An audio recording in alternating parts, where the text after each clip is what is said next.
राम यह शब्द दिखने में जितना सुंदर है उससे कहीं महत्वपूर्ण है इसका उच्चारण। राम कहने मात्र से शरीर और मन में अलग ही तरह की प्रतिक्रिया होती है जो हमें आत्मिक शांति देती है। हिंदू धर्म के 4 आधार स्तंभों में से एक है प्रभु श्री राम। भगवान श्री राम ने एक आदर्श चरित्र प्रस्तुत कर समाज को एक सूत्र में बांधा था। भारत की आत्मा है प्रभु श्री राम। आओ जानते हैं उनके बारे में 12 रोचक तथ्य। 1. श्री राम का जन्म। भगवान राम एक ऐतिहासिक महापुरुष थे और इसके पर्याप्त प्रमाण हैं। शोधानुसार पता चलता है कि भगवान राम का जन्म 5114 ईस्वी पूर्व हुआ था। चैत्र मास की नवमी को रामनवमी के रूप में मनाया जाता है। उपरोक्त जन्म का समय राम की वंश परंपरा और उनकी पीढ़ियों से भी सिद्ध होता है। अयोध्या के इतिहास और अयोध्या की वंशावली से भी यह सिद्ध होता है। 2. राम पर लिखे ग्रंथ। प्रभु श्री राम पर वैसे को कई ग्रंथ लिखे गए, लेकिन वाल्मीकि कृत रामायण ही प्रामाणिक ग्रंथ माना जाता है। यह मूल संस्कृत में लिखा गया ग्रंथ है। तमिल भाषा में कंबन रामायण, असम में असमी रामायण, उड़िया में विलंका रामायण, कन्नड़ में पंप रामायण, कश्मीर में कश्मीरी रामायण, बंगाली में रामायण पांचाली, मराठी में भावार्थ रामायण आदि भारतीय भाषाओं में प्राचीन काल में ही रामायण लिखी गई। मुगल काल में गोस्वामी तुलसीदास जी ने अवधी भाषा में रामचरितमानस लिखी, जो कि हिंदी भाषा और उससे जुड़े राज्यों में प्रचलित है। विदेशी में कंपूचिया की रामकीर्ति या यामकेर रामायण, लाओस फ्रलक फ्रलाम रामजातक, मलेशिया की हिकायत सेरीराम, थाईलैंड की रामकियन और नेपाल में भानुभक्त कृत रामायण आदि प्रचलित है। इसके अलावा भी अन्य कई देशों में वहां की भाषा में रामायण लिखी गई है। 3. गौतम बुद्ध के पूर्वज राम वैवस्वत मनु के 10 पुत्र थे। उनमें से एक इक्ष्वाकु के कुल में रघु हुए। रघु के कल में राम हुए। राम के पुत्र कुश हुए। कुश की 50वीं पीढ़ी में शल्य हुए, जो महाभारत के काल में कौरवों की ओर से लड़े थे। शल्य की 25वीं पीढ़ी में सिद्धार्थ हुए, जो शाक्य पुत्र शुद्धोधन के बेटे थे। इन्हीं का नाम आगे चलकर गौतम बुद्ध हुआ। यह नेपाल के लुम्बिनी में रहते थे। सिद्धार्थ के बाद राहुल, प्रसेनजित, शूद्रक, कुलक, सुरथ, सुमित्र हुए। जयपुर राजघरा की महारानी पद्मिनी और उनके परिवार के लोग की राम के पुत्र कुश के वंशज है। महारानी पद्मिनी ने एक अंग्रेजी चैनल को दिए में कहा था कि उनके पति भवानी सिंह कुश के 309वें वंशज थे। 4. वनवासी और आदिवासियों के पूजनीय प्रभु श्री राम। भगवान राम को 14 वर्ष को वनवास हुए था। उनमें से 12 वर्ष उन्होंने जंगल में रहकर ही काटे। 12वें वर्ष की समाप्ति के दौरान सीता का हरण हो गया, तो बाद के 2 वर्ष उन्होंने सीता को ढूंढने, वानर सेना का गठन करने और रावण से युद्ध करने में गुजारे। 14 वर्ष के दौरान उन्होंने बहुत ही महत्वपूर्ण कार्य किए, जिसके चलते आज भी हमारे देश और देश के बाहर राम संस्कृति और धर्म को देखा जा सकता है। प्रभु श्री राम ने वन में बहुत ही सादगी भरा तपस्वी का जीवन जिया। वे जहाँ भी जाते थे तो 3 लोगों के रहने के लिए एक झोपड़ी बनाते थे।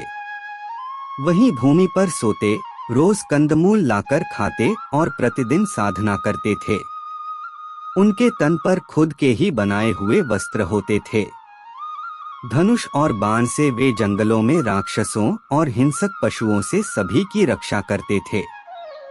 इस दौरान उन्होंने देश के सभी संतों के आश्रमों को बर्बर लोगों के आतंक से बचाया। अत्रि को राक्षसों से मुक्ति दिलाने के बाद प्रभु श्री राम दंडकारण्य क्षेत्र में चले गए, जहां आदिवासियों की बहुलता थी। यहाँ के आदिवासियों को बाणासुर के अत्याचार से मुक्त कराने के बाद प्रभु श्री राम 10 वर्षों तक आदिवासियों के बीच ही रहे।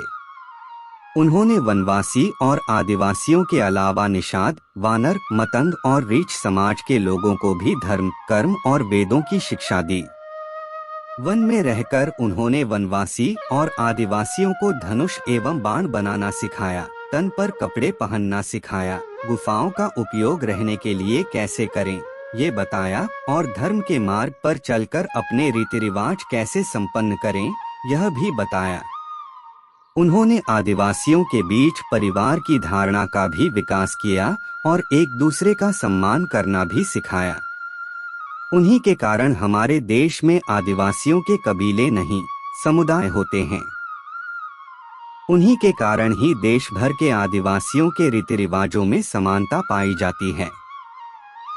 भगवान श्री राम ने ही सर्वप्रथम भारत की सभी जातियों और संप्रदायों को एक सूत्र में बांधने का कार्य अपने 14 वर्ष के वनवास के दौरान किया था। एक भारत का निर्माण कर उन्होंने सभी भारतीयों के साथ मिलकर अखंड भारत की स्थापना की थी। भारतीय राज्य तमिलनाडु, महाराष्ट्र, आंध्र प्रदेश, मध्य प्रदेश, केरल, कर्नाटक सहित Nepal, Laos, Kampuchea, Malaysia, Cambodia, Indonesia, Bangladesh, Bhutan, Sri Lanka, Bali, Java, Sumatra और थाईलैंड आदि देशों की लोक संस्कृति व ग्रंथों में आज भी राम इसीलिए जिंदा हैं। 5 शिवलिंग और सेतु बनवाया। 14 वर्ष के वनवास में से अंतिम 2 वर्ष प्रभु श्री राम दंडकारण्य के वन से निकलकर सीता माता की खोज में देश के अन्य जंगलों में भ्रमण करने लगे और वहां उनका सामना देश की अन्य कई जातियों और वनवासियों से हुआ। उन्होंने कई जातियों को इकट्ठा करके एक सेना का गठन किया और वे लंका की ओर चल पड़े। श्री राम की सेना ने रामेश्वरम की ओर कूच किया। महाकाव्य रामायण के अनुसार भगवान श्री राम ने लंका पर चढ़ाई करने के पहले यहाँ भगवान शिव की पूजा की थी। रामेश्वरम का शिवलिंग श्री राम द्वारा स्थापित शिवलिंग है। इसके बाद प्रभु श्री राम ने नल और नील के माध्यम से विश्व का पहला सेतु बनवाया था और वह भी समुद्र के ऊपर। आज उसे राम सेतु कहते हैं, जबकि राम ने इस सेतु का नाम नल सेतु रखा था। 6 रामायण के सबूत। जाने माने इतिहासकार और पुरातत्व शास्त्री अनुसंधानकर्ता डॉक्टर राम अवतार ने श्री राम और सीता के जीवन की घटनाओं से जुड़े ऐसे 200 से भी अधिक स्थानों का पता लगाया है, जहां आज भी तत्संबंधी स्मारक स्थल विद्यमान हैं, जहां श्री राम और सीता रुके या रहे थे। वहां के स्मारकों, भित्तिचित्रों, गुफाओं आदि स्थानों के समयकाल की जांच पड़ताल वैज्ञानिक तरीकों से की।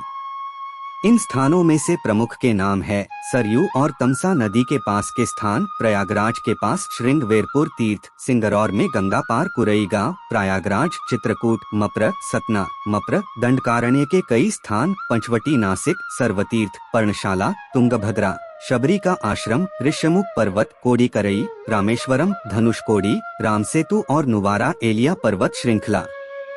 7 रामायण के प्रमाण। श्री वाल्मीकि ने रामायण की संरचना श्री राम के राज्याभिषेक के बाद वर्ष 5075 ईपू के आसपास की होगी। 1412 श्रुति स्मृति की प्रथा के माध्यम से पीढ़ी दर पीढ़ी परिचालित रहने के बाद वर्ष 1000 ईपू के आसपास इसको लिखित रूप दिया गया होगा। इस निष्कर्ष के बहुत से प्रमाण मिलते हैं। रामायण की कहानी के संदर्भ निम्नलिखित रूप में उपलब्ध हैं। कौटिल्य का अर्थशास्त्र 4वीं शताब्दी ईपू, बौद्ध साहित्य में दशरथ जातक 3री शताब्दी ईपू, कौशाम्बी में खुदाई में मिली टेराकोटा पक्की मिट्टी की मूर्तियां 2री शताब्दी ईपू, नागार्जुनकोंडा आंध्र प्रदेश में खुदाई में मिले स्टोन पैनल 3री शताब्दी, नचारखेड़ा हरियाणा में मिले टेराकोटा पैनल 4वीं शताब्दी। श्रीलंका के प्रसिद्ध कवि कुमार दास की काव्य रचना जानकी हरण 7वीं शताब्दी आदि। 8 ऐसा था राम का काल। राम के काल में नदी में नाव और पोत चलते थे।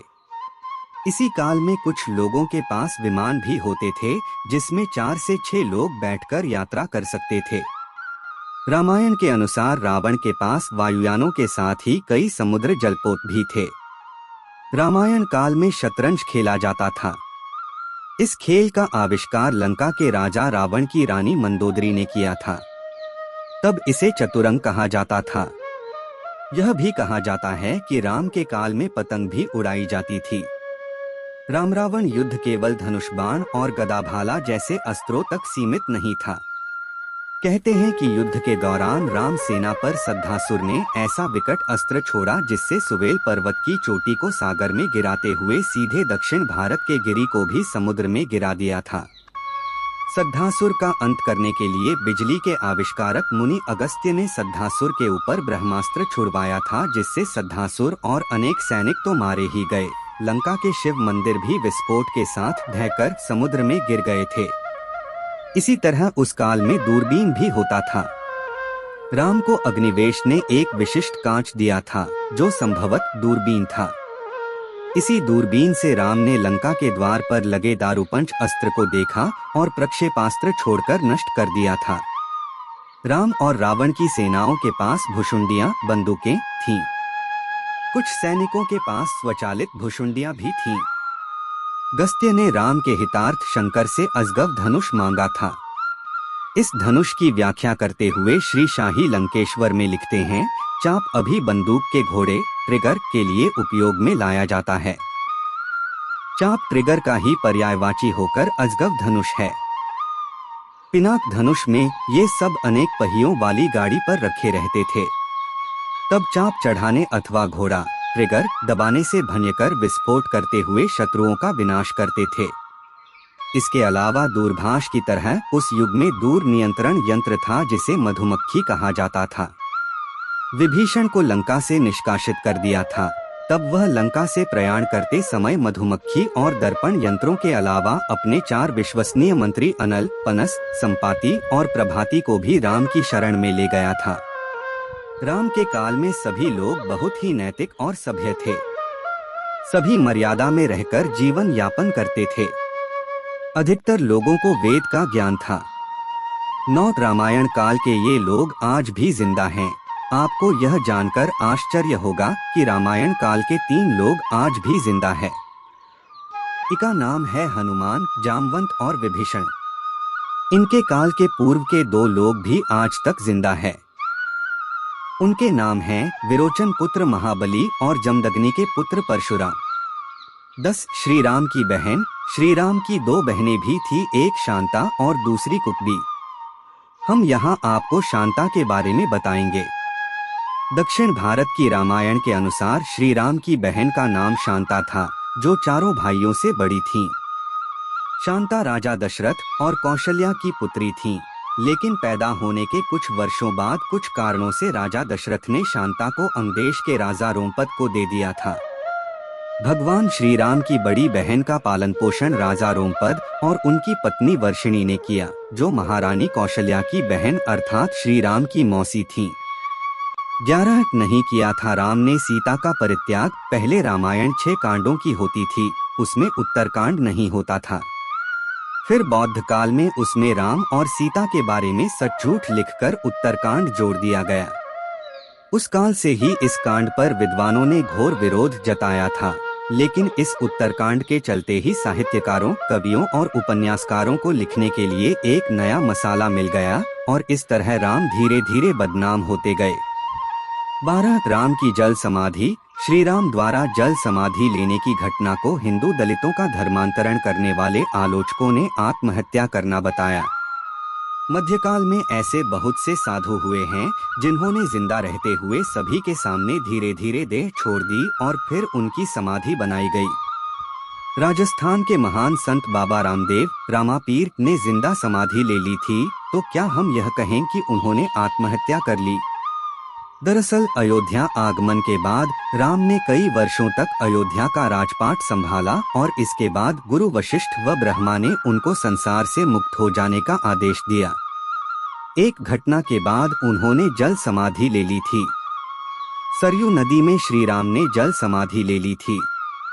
अश्विन पूर्णिमा के दिन मर्यादा पुरुषोत्तम राम ने अयोध्या से सटे फैजाबाद शहर के सरयू किनारे जल समाधि लेकर महाप्रयाण किया। श्री राम ने सभी की उपस्थिति में ब्रह्मा मुहूर्त में सरयू नदी की ओर प्रयाण किया। उनके पीछे थे उनके परिवार के सदस्य भरत, शत्रुघ्न, उर्मिला, मांडवी और श्रुतकीर्ति। उसका उच्चारण करते हुए वे सरयू के जल में एक एक पग आगे बढ़ते गए और जल उनके हृदय और अधरों को छूता हुआ सिर के ऊपर चढ़ गया।